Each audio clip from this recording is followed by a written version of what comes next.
Olá pessoal do YouTube, tudo jóia? Estamos aqui hoje para mostrar aqui os franguinhos, os frangos já de 4 meses. Os pintinhos foi chocado em janeiro, tava pintinho pequeno, né? Aqui só para mostrar para vocês verem aqui a quantia deles aqui, né? São 30, tem uns aqui dentro aqui ainda.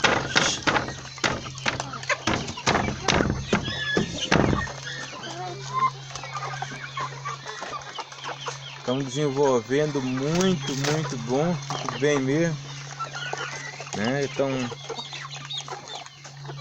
frango muito bonito, né? Mostrando para vocês aqui, compartilhando com vocês aqui a criação aqui, né?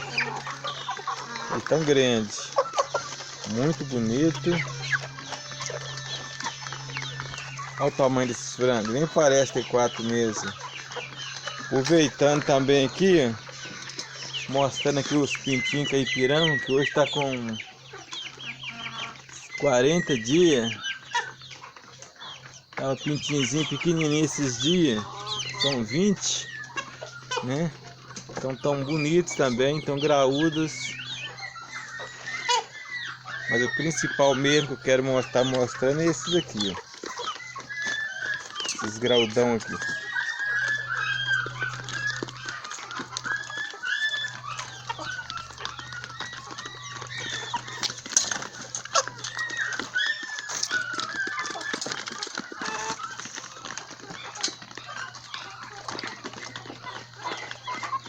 É isso aí, se vocês gostou aí, deixa lá o seu like lá e divulga para nós aí, nosso canal. Você que não é inscrito, né?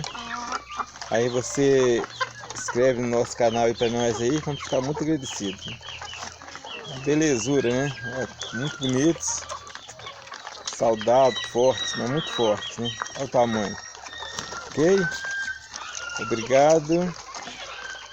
E não esquece de deixar seu like.